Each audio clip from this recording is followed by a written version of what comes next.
Hello learners, welcome to my YouTube channel Bangladesh. This is ELT, Chairman ELT, Director BLC, Founder BLSB and Head of Linguistics Bangladesh. Today I am going to deliver this lecture on an innermost topic of ELT, need analysis. As a part of MA in ELT, TESOL and TOEFL programs, this lecture is on the course of Syllabus and Material Designing, Evaluation and Development. And in this module, I will talk about Introduction to Need Analysis, Historical Background, Emergence, Necessity and Importance of Need Analysis in Syllabus and Material Designing, Evaluation and Development. I will also discuss David Nunan's view on need analysis in details. Let's get started. Lesson 5.1 Introduction to Needs Analysis. Needs analysis, also known as needs assessment, is a formal or systematic process of identifying and evaluating training that should be done or specific needs of an individual or group of employees, customers, suppliers, etc. Needs are often referred to as gaps or the difference between what is currently done and what should be performed. Needs analysis is directed mainly at the goals and contents of a course. It examines what the learners know already and what they need to know. Needs analysis makes sure that the course will contain relevant and useful things to learn. In other words, a needs assessment is a systematic process for determining the addressing needs or gaps between current condition and desired conditions or wants. The discrepancy between the current condition and wanted condition must be measured to appropriately identify the need. The need can be desired to improve current performance or to correct a deficiency. It's notable that a needs analysis is the starting point for a syllabus or course design. It's a part of a curriculum development and is required before developing a syllabus. Thus, the information gathered from a need analysis can be used to define the program goals or sometimes to select the most relevant material for the language syllabus.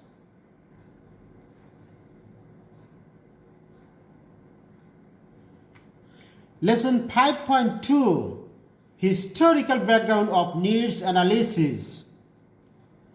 Needs analysis procedure in language teaching was first introduced and used by Michael West in 1920, but then emerged during 1970s as a result of intensive studies conducted by the Council of Europe team.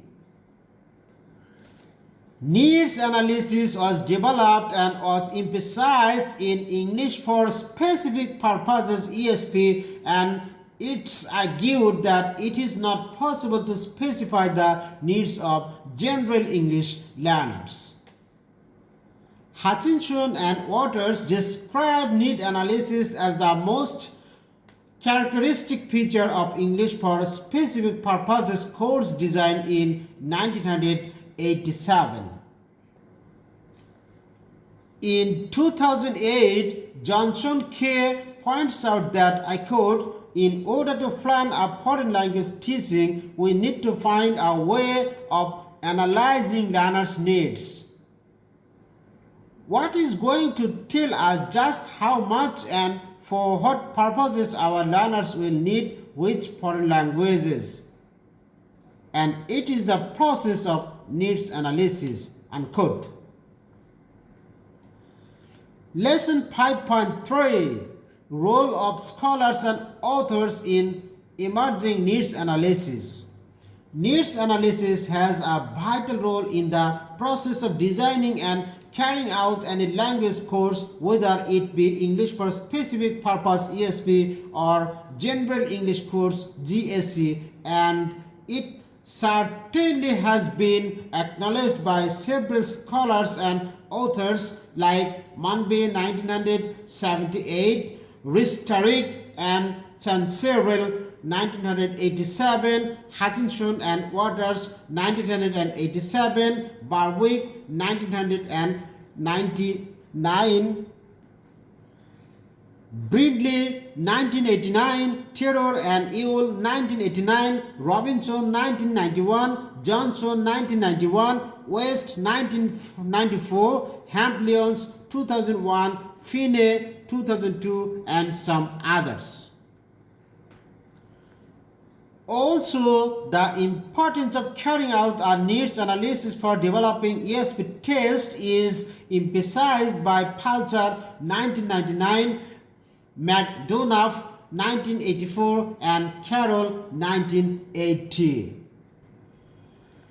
According to IY 1999, the term needs analysis generally refers to the activities that are involved in collecting information that will serve as the basis for developing a curriculum that will meet the needs of a particular group of students. Brindley 1989 and Barwick 1989 offer definitions of different types of needs and accounts of various problems and limitations in making use of this concept, including ways in which we might usefully distinguish between needs identified by analysts and those expressed or experienced by learners. In his State of the Art article, West 1994 gives a thorough overview of needs analysis in language teaching, including its history, theoretical basis, approaches to needs analysis, etc. Lesson 5.4, David Nunan on Need Analysis. David Nunan, 1988, page 8, comments on syllabus design by stating that, I quote, a traditional syllabus design has been seen as a subsidiary component of the curriculum design. Curriculum is connected and concerned with the planning, implementation, evaluation, management, and administration of education programs, whereas syllabus focus more narrowly on the selection and grading of context. Syllabus design procedures are required for deciding what is going to be taught in a language program. A basic step prior to syllabus design is need analysis. Knowing exactly what do your students want and why they want to learn English is a basic feature in a syllabus design. Generally, a right syllabus is designed into manageable chunks that can be followed and interact into each other. It's important that the effectiveness of the teacher's class will be largely depending on how the lesson develops over time. Then the teacher has to decide the content of his syllabus. He needs to make sure what to include in the syllabus so that it's relevant to what the students need. When it comes to organize the syllabus, the teacher designs his syllabus based on his list of prioritized topics or areas of his study. He has to make sure that his selected topics build up on others, but also that he uses a broad variety of resources and activities. Furthermore, the teacher has to be sure on which of the four skills listening, reading, writing, and speaking to focus on more and which ones are the most important for his students. Lesson 5.5 Necessity and Importance of Need Analysis. I quote, "What is good for everything is good for nothing," unquote. This is one of the most used maxims each of us ought to bear in mind, and it is applicable to all spheres of life, not excluding language pedagogy.